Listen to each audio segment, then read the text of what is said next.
시작에 앞서서 이제 이번에 12.3 계엄 내란 사태를 바라보면서 우리가 지금의 갈등, 이런 계엄에서 폭동, 갈등을 갖다가 신념의 충돌이라고 오해하는 경우가 많습니다. 이것은 신념의 충돌이 아니라 파벌의 출동이다.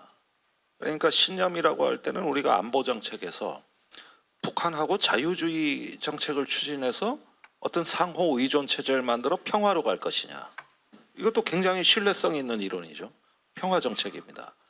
그런데 이런 평화 정책보다는 힘으로 억제해서 굴복시키고 변화시키느냐. 이게 이제 그 어떤 보수주의 정책이라고 할 수 있는 거죠.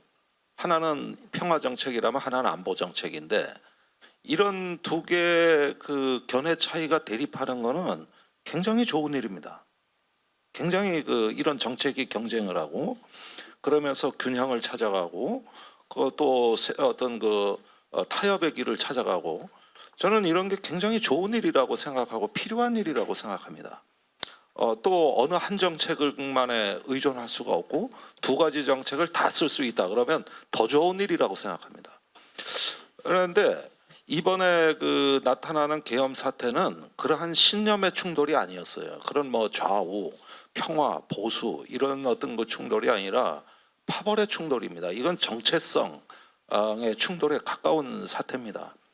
그러니까 이 파벌의 충돌은 어떤 패거리, 파벌 그 속에서 어떤 공적 기능을 완전히 회피하고 비논리적인 정책의 어떤 이데올로기 도그마를 만드는 이런 게 형성이 된 거거든요. 그러니까 우리가 한국 현대사에서 군사 쿠데타 5.16, 12.12 이런 어떤 과거의 역사를 보면은 어떤 새로운 이념이 등장해서 쿠데타가 일어난 적은 없습니다.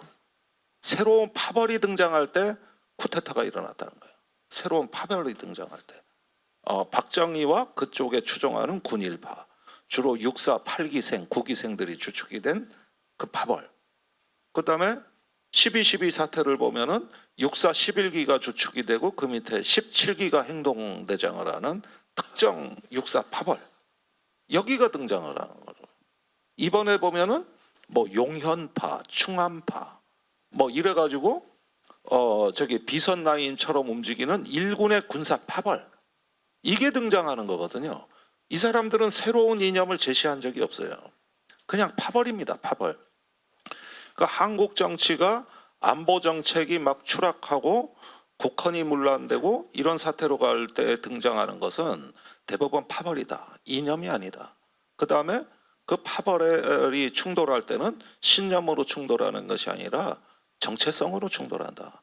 이겁니다. 그러니까 지금 언론개혁 발표하신 것도 언론의 폐해는 파벌의 조성에 있는 겁니다. 그 다음에 정치도 신인규 변호사께서 발제하시겠습니다만 그 폐해는 파벌을 촉진하는 갈등 촉진자가 된다는 데 있는 거거든요. 언론과 정당까지도 파벌화되고 있습니다. 이때가 문제라는 거죠. 그래서 제가 지금부터 말씀드리는 안보 정책은 어떻게 하면은 우리 외교안보 분야에서의 그 파벌의 등장을 막을 것인가 여기에 초점이 맞춰져 있다고 보시고 이해하시면은 훨씬 더 아마 쉽게 좀 동의해 주시지 않을까 생각이 됩니다. 그래서 그런 어떤 현상이 어떻게 드러났는가 이걸 12.3 계엄 내란의 우선 요인을 먼저 살펴보기로 하겠습니다. 보면은 아주 비논리적 이념적인 요인이 등장합니다. 우선 한미일과 북중로로 대령하는 진영적 사고가 안보정책 전반을 관통했다. 그런데 이거는 사실은 비논리적이죠. 트럼프 보십시오. 같은 진영도 두들겨 팹니다. 가차없이. 이렇게 진영으로만 사고를 보는 게 논리적이지가 않죠. 그 다음에 중국과 북한을 만악의 근원으로 낙인 찍는 어떤 적대적 사고와 혐오의 감정인데 이것은 외교안보 정책에서의 주관적인 감정은 굉장히 위험한 접근법입니다. 논리와 이익과 이런 어떤 정책으로 접근해야 되는데 감정을 집어넣었다는 거. 그 다음에 여기에 동조하는 국내 세력을 망국적 원흉, 주권 침탈 세력, 내란 세력이라 그랬습니다. 그러니까 이 부분에 대해서도 역시 비논리적인 접근이 있는 것이죠. 이런 게 다 파벌을 정당화하는 구성 요인이라는 거예요. 자기들 행동을 정당화하는 거죠. 그다음에 2022년 조기 통일론, 통일 독트린을 바탕으로 해서 이 사람들이 비상대권을 넘어서 사실상 통일대권까지 꿈꿨던 것이 아닌가. 이런 것도 비논리적인 접근이죠. 그러니까 이런 것들이 파벌을 구성해주는 하나의 그 이데올로기를 구성한다. 이런 부분들이거든요. 그다음에 정치적으로 보겠습니다. 이 파벌이 등장하게 되면은 국가의 법과 제도에 의해 합리적으로 국정이 불가능합니다. 다른 요인 방식이 필요하거든요. 이 사람들이 국가를 이해하는 방식은 어떤 유기적이고 유동적인 생태계가 아니라 권력자의 의지로 조종되는 기계로 봤다는 거예요. 국가를요. 그러니까 대통령이 국회 들어가서 의원 끌어내, 그럼 끌어내야 되는 겁니다. 이걸 왜 못 끌어내느냐는 거예요. 경찰이 국회를 봉쇄해 했으면 했었어야 되는 거예요. 이게 왜 안 되는 거예요? 이걸 이해를 못하는 게, 이게 자기들이 버튼만 누르면은 작동하는 기계라고 국가를 봤다는 거고, 그 계엄도 사람이 하는 거라는 걸 인식하지 못하는 거예요. 그러다 보니까 군대 경찰에 대한 제도적 통제가 아닌 사적인 통제, 이걸 주관적 문민 통제라고 합니다. 이걸 선호했고, 그 다음에 동의와 설득보다는 지배와 처벌로 경도되는 어떤 힘에 의한 승배고, 뭔가 이 내란 사태를 통해서 꿈꿨던 절대 권력, 순수한 어떤 극강의 권력이라는 이미지가 있지 않았는가. 무언가 이제 고도로 나한테 더 집중. 이건 뭐 제왕적 권력이 아니라 초제왕적 권력. 이런 것들에 대한 어떤 이미지가 있었던 것 같고, 그 다음에 심의와 숙고에 의한 공적 결정 체계가 붕괴되고 권력자의 주관과 변덕에 의존하는 의사결정 체제라는. 이게 뭐냐면 국무회의가 있어요. 그럼 국무회의를 열어서 계엄을 결정했어야 돼요. 근데 요식행위거든요. 그 다음에 국방부에서 계엄을 선포하려고 하면은 군사 지도자들, 뭐 각군 참모총장, 합참의장 이렇게 모여가지고 의사결정을 하는 군무회의라는 제도가 있습니다. 작동하지 않아요. 합동참모회의도 법으로 정한 절차인데 작동하지 않습니다. 그것보다는 권력자의 주관과 변덕에 그냥 따라가는 거예요. 제도를 뛰어넘는 거죠. 그 다음에 당시에 또 안보적인 상황을 보기로 하겠습니다. 이게 이제 북한의 도발 유도를 자극하되, 그런데 이제 미국이 알면 안 되는 거죠. 그러니까 동맹의 간섭은 어떻게 배제할 건가 하다가 보니까 이게 국지전이라고 하는 게 성립이 안 되는 거죠. 이래서 북풍기 얘기는 안 됐던 거고, 그리고 미국, 일본과의 안보 협력도 안보 협력은 하지만 그것이 국내의 정치적 지지나 어떤 자산으로 전환되지 못하고 소모적인 굴욕 논란으로 이행되는 이 관리의 실패 문제도 있었던 것 같고, 그 다음에 이제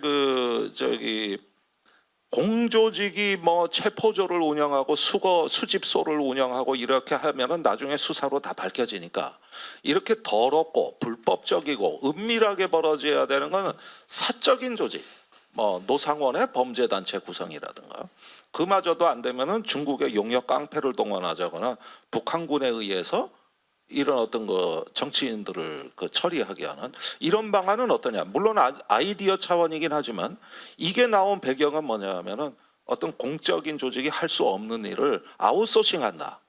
이런 점에서 이제 드디어 안보 정책이 극단적인 경향을 지향하기 시작하는 거죠.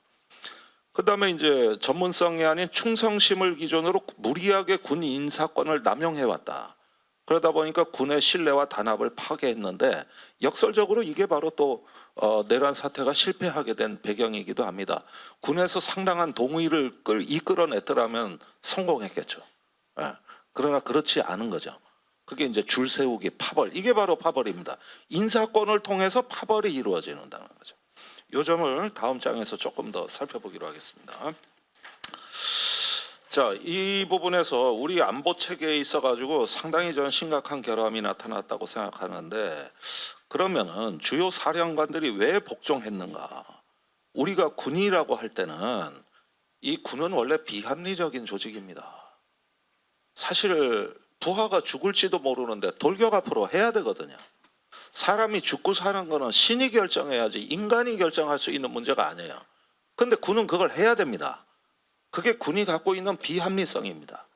이 비합리성을 감당하려면 상관이 내리는 명령은 합법적인 권위가 있고 심사숙고가 된 거고, 나한테 적절한 명령을 내릴 거라는 기대가 있어야 그 명령에 복종하는 거거든.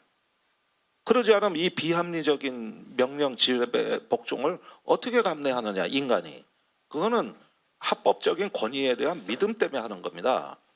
그런데 이번에 그런 것들은 그 사령관들의 명령은 아무런 참모 회의도 거치지 않고 사령관이 은밀하게 지시를 한단 말이에요. 이랬을 때 따라야 되느냐 말아야 되느냐 이 문제가 실제 발생했는데 사실 사령관들은 대부분 따랐습니다. 상부 구조는 대부분 따른 거예요. 이 쿠데타를 반대하는 장군이 한 명도 없었습니다. 계엄사 구성될 때까지도. 그럼에도 불구하고 군이 폭동에 실패한 것은 하부에서 실패한 거지 상부에서 실패한 게 아니라는 거예요. 장성급에서 아무도 저항하지 않았다는 거. 그러니까 이건 권위에 대한 맹신 추종이 체질화되어 있는 거다. 그다음에 공동체 선에 대한 확신의 부족인데 내가 복종하지 않아도 다른 사람은 복종할 것이다. 그러니 나도 어쩔 수 없이 해야 되는 거죠. 내가 저항하면 내가 정의롭게 합법적인 어떤 그 행동을 하면 다른 사람들이 나를 같이 동조해주고 따를 거라는 기대가 있어야 되는데 이걸 공동체의 선이라고 하는 건데 이게 없다는 거예요. 이게 없는 거예요. 그러니까 따를 수밖에 없는 거죠. 네. 그 다음에 군 직업에 대한 예외주의. 군은 특수한 집단이고 명령에 따르는 집단이야. 그러니까 여기선 이런 걸 따지면 안 돼. 우리는 달라. 이런 식의 예외적인 식. 이게 군 직업주의를 파괴하는 주범입니다. 그러는데 사실 군인도 정상적인 사회 직업의 일부고 전문직의 일원이라는 거, 사회 규범 속에 존재하고 있고 제복 입은 시민이라는 거 이런 부분들을 인식이 안 돼 있다는 거예요. 그다음에 법과 제도에 대한 불신입니다. 국방부 장관이 그랬거든요. 정군 주요 지휘관 회의에서 지금부터 내가 직접 지휘한다. 저항하면 항명으로 처리하겠다. 이러니까 명령에 따르지 않으면 불이익을 받는데 어떤 법과 제도가 나를 구해 주겠냐. 누가 나를 보호해 주겠냐. 이러면서 순응해버리는 것이죠. 이 점입니다. 이게 복종의 원인입니다. 그 다음에 헌법에 있는 문민 통제는 왜 실패했는가?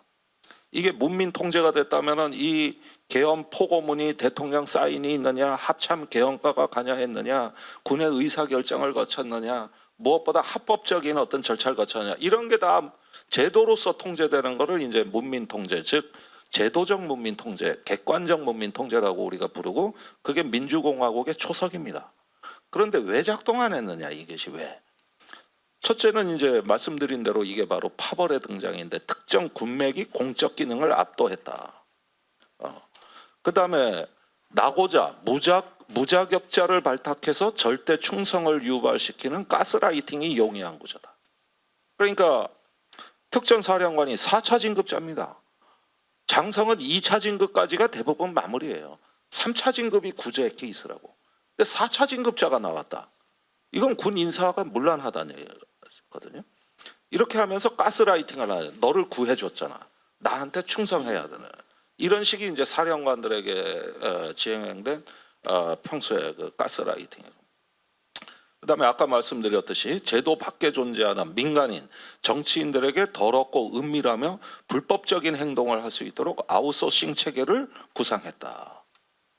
정상적인 의사결정 절차를 회피했다. 합동참모회의와 군무회의를 거치지 않았다. 이런 것들이 이제 문민 통제에서 문민 통제가 붕괴되는 현상으로 이해하시면 되겠습니다. 계엄에 그런데 실패한 직접적 원인은 뭐냐? 저는 대통령이 병역 면제자라는 것도 이유가 된다고 봅니다. 아니 도대체가 10시 반까지 계엄을 선포했잖아요. 10시 28분에 끝났잖아. 그러면 그 시간에 군부대가 국회를 봉쇄가 끝났어야 돼. 이게 동시에 되는데 이게 군사 용어로 H아워라고 하는 거거든요. 정확하게는 작전 개시 시점이라고 하는 건데 군부대하고 자기 이거 담화문 발표하고 다 이거 타이밍 시간 조정을 해가지고 이렇게 가야 되는데 이런 부분들을 모르니까 저기 헬기는 늦게 뜨고 담화문 발표 먼저 나가고 그러면 그 공백이 2시간이에요. 2시간. 그럼 대한민국은 뭐 저기 국회 소집 다 끝났지 뭘 이래놓고 자기가 이런 걸 몰라서 실패해놓고 헌법재판소에 가서는 원래 막으려는 의도가 없었기 때문에 실패한 거다는 이렇게 둘러대는 거거든요. 참 이런 스투피드가 있습니까? 이런 스투피드가요. 그다음에 군심을 결집할 수 있는 심의와 동의 절차가 생략했다. 목적을 모르는 건데요. 내가 국회를 왔는데 왜 왔는지, 저 헬기를 띄우라 그랬는데 왜 띄우는 건지, 이 목적이 없는 군대는 이거는 오래 가질 않아요. 아니, 미국이 베트남전에서 왜 졌습니까? 왜 싸우는지 모르니까 진 거예요. 방향성이 없으니까. 이런 걸 이해를 못하는 거예요. 그리고 세 번째는 계엄군의 양심입니다. 불안과 혼란, 부끄러움이 있었다. 그래서 계엄군이 사실상 태업을 했다. 네 번째는 개인적 야심과 공적 가치가 충돌했다. 그리고 동맹의 감시, 나 이걸 사람들이 얘기를 안 하는데 유엔 사령부의 감시와 견제, 사후 책임 추궁에 대한 두려움이 대규모 전투 부대를 기동하는데 제한 사항이었다는 거. 그런데 만일에 이 점도 만약에 계엄이 하루 이틀 더 갔더라면은 이제 전방 구사단과 예비사단 30사단을 동원하기로 돼 있었거든요. 근데 전방 구사단이 동원되면 이거 이제 심각해집니다. 이때는 미국이 동맹 파기하겠다고 나설 가능성이 높아요. 구사단이 어떤 부대입니까? 저기 그 일산 고향 앞에 전방 지키는 군대입니다. 근데 이걸 빼내려고 그랬어. 그리고 아시다시피 12.12 때 노태우가 구사단장이었죠. 그 노태우의 일개 연대가 저기 서울로 진공작전을 편개, 그게 쿠데타가 저 반란군에게 유리해지는 결정적인 계기였다고. 그때도 구사단이었어요. 그래서 구사단 99연대, 뭐 99 인맥이라고 하는 그 파벌이 있었거든요. 인천에서 공수부대가 행주대교를 넘어오고 구사단 일개연대가 쳐들어오고 이게 다 끝장을 내버리는 거예요. 이번에도 그랬대요. 이번에도. 그런데 그때 미국이 큰 충격을 받아가지고 그래서 이제 한미 동맹이 위기에 처했던 건데 그대로 이런 게 재현될 수 있었던 거죠. 그러니까 연합방위다, 한미 연합방위 체계라고 하지만은 이것이 국내 정치와 충돌했을 때는 또 모종의 새로운 변수로 작동하게 되는데 만약에 전시작전 통제권이 한국군에게 와 있었다면 어땠을까? 그러면 쿠데타 양상이 달라지죠. 이게 전방부대 같은 경우는 대포콘이 격상이 되면 한미연합사령관, 주한미군 사령관이 전투부대를 통제하거든요. 근데 주한미군의 통제를 안 받는 부대가 있어요. 대포콘이 격상돼도. 그게 국회에 왔던 부대입니다. 특전사, 수방사, 군사경찰대대. 왜 거기가 왔냐 하면 대포콘이 격상돼도 주한미군 사령관이 권한이 없어요. 그런데 이제 이 병력 갖고 모자라니까 계엄이 더 지속되면 어떻게 하냐. 그러면 전방병력을 빼와야 되는데 전시작전권이 한국군 합참의장한테 있으면 상관이 없는 거지. 근데 지금 미군한테 있단 말이에요. 그래서 대포콘이 격상되진 말아야 되는 겁니다. 그래야 미군 사령관이 지휘를 못해요. 이런 부분의 조율이 어려운 거예요. 이런 부분들이. 이게 지금 한국 안보정치의 구조적인 특징이라는 거. 다음으로 넘어가겠습니다.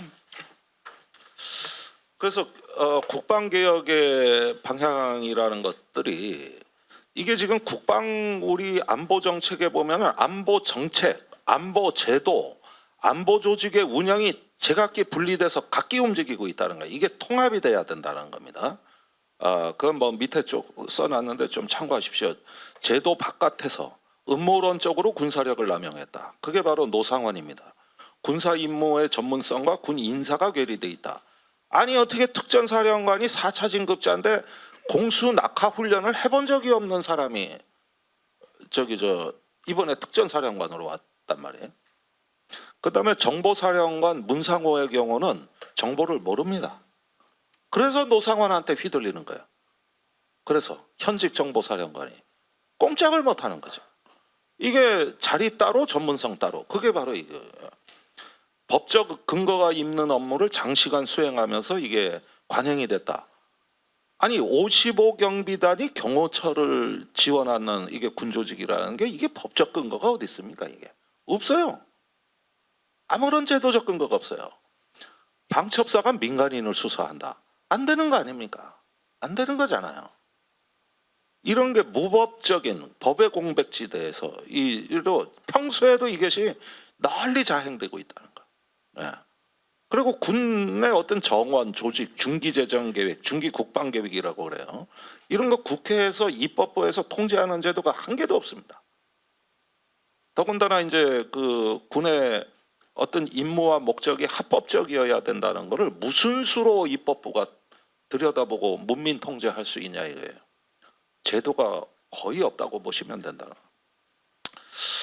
그래서 밑에 보면은 이걸 어떻게 그럼 다시 세워야 되겠느냐. 뭐 제가 안보 정책, 외교 정책, 군사 정책 이렇게 해가지고 쭉 가장 우리가 보수와 진보가 다 동감할 수 있는 핵심 가치들을 쭉 한번 써봤습니다. 기존에 다 했던 얘기지만 그래도 한번 잘 정리해 보자. 그런데 이제 이것만 좀 설명드리게 되는데 국가가 저는 3대 정신이 있다고 봅니다. 첫째 호국 정신, 둘째 독립 정신, 세 번째 민주화 정신. 이 세 가지 정신은 누구도 침해하거나 폄훼해서 안 되는 저는 국가의 3대 정신축이라고 보는데 육군사관학교에서 뭐 홍범도 장군 흉상을 없애버린다. 홍범도는 빨갱이니까 뭐 육사교과에서 해서 빼버린다. 이런 거. 또 저 민주화 뭐 이런 것들에 대해서는 이거는 저 육군사관학교 정신에 맞지 않는다. 그래가지고 야당에 간 육사 출신 국회의원들은 육사 동문회에서 제명을 시킨다. 민주당에 협조를 했다고. 이런 것들이라든가. 여기 보면은 다 빼버리고 독립정신, 민주화정신 빼버리고 호국정신만 군인정신이래. 그러면서 국가의 정신, 국민의 정신과 군의 정신은 다르대. 대단히 위험한 사고입니다. 이걸 신직업주의라고 하는 건데 미얀마 군사 쿠데타가 일어났을 때 그 군부들이 했던 얘기예요. 자, 이런 부분들이라고요. 그래서 제가 그 밑에 쭉 써놓은 대안들은 그 군의 정치 개입이 원천적으로 불가능한 국방개혁이라는데 이게 뭐냐면은 군내에 파벌이 등장하는 걸 막는 방법들이에요. 군에 파벌이 등장하는 걸 막는 방법이다. 상군사관학교, 육해공군사관학교 이제 통합을 해야 되겠다. 아니 무슨 육사라는 학교가 쿠데타를 3번을 합니까? 그래. 나 전 세계 어떤 학교가 쿠데타 3번 했다는 얘기는 내가 근데 가만히 세보니까 3번도 아니요.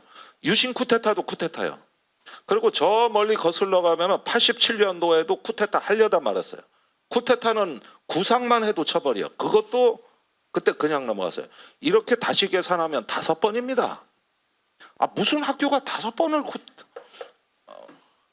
그러니까 이런 건 전 세계에 본 적이 없어요. 그래서 이제 통합해서 민주적이고 현대화된 군사교육기관으로 재구하지 한다. 육사의 선후배들이 지금 예비역 단체를 중심으로 해서 파벌화되고 있다. 이건 막아야 된다. 네, 이거고요. 방첩사령부를 국방부 정보본부로 방첩기능 이관한다. 역대 정부가 다 국방개혁에 넣었던 겁니다. 실천 안 했던 거죠. 수도방위사령부는 수도군단으로 통합돼야 된다. 대통령 경호처의 수도권 군사작전에 대한 개입은 금지해야 된다. 뭐 경호처장이 그래 특전사령관, 수방사령관을 공관으로 불러들이고 가지고 감 나와라 배 나와라 합니까? 그래. 이런 비정상. 그다음에 국방부와 합참의 권한을 재조정해서 문민국방장관의 제도적 기반을 이제 마련하고 민간인이 가야 된다. 그게 정상국가예요. 계엄제도는 국회의 비상계엄 사전동의와 사후 승인 절차를 다 이제 마련해야 되겠다. 그다음에 주요 전문직위에 대한 보직 경로를 명문화해서 무자격자의 상위 진출은 차단해야겠다. 그다음에 평시 군사법원 폐지인데 이거 참 민감한 문제라고 합니다만 이번 계엄 계획에 보면은 군 검찰, 군사 경찰 몽땅 동원해가지고 그 계엄사 하부 조직으로 만들려고 그랬습니다. 합수단을 만들고 이게 다 이 군대의 과도한 사법 기능을 남겨뒀기 때문에 이걸 민간으로 이관해야 된다고. 그리고 전체 안보 정책 차원에서는 이 9.19 군사 합의 문제인데 이게 지금 복원이 안 되니까 지금 우발적 충돌을 방지하는 제도가 남북 간에 한 개도 없습니다. 그러니까 지금 연평도, 백령도 일대가 또 위험해지고 이게 이번에 계엄 사태 때 변수가 될 뻔했던 거거든요. 근데 이걸 당장 복원하기가 어려우면 대통령 직속의 군비 통제실을 만들면 어떻겠느냐.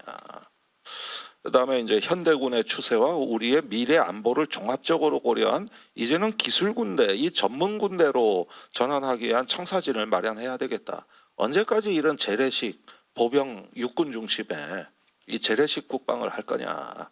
그래서 병력 위주에서 기술 위주로 이렇게 그 전환하는 국방 개혁에 좀 기술 중심의 이제 그 사고가 필요하고요. 상비군 중심에서 저출생 시대를 반영한 군 예비역, 민간, 협력 안보로 전환한다. 너무 상비군에 많은 걸 의존한다. 미국의 같은 경우는 주요 전쟁 때 병력의 전투력의 40%를 예비군이 담당합니다. 그 외에도 주방위군이 있거든요. 이렇게 해가지고 협력적으로 하게 돼 있어요. 근데 우린 상비군에 다 맡겨놨다. 이거 좀 문제가 있다. 군 직위와 권한을 재배분함에 있어 상공과 출신 간의 균형을 달성한다.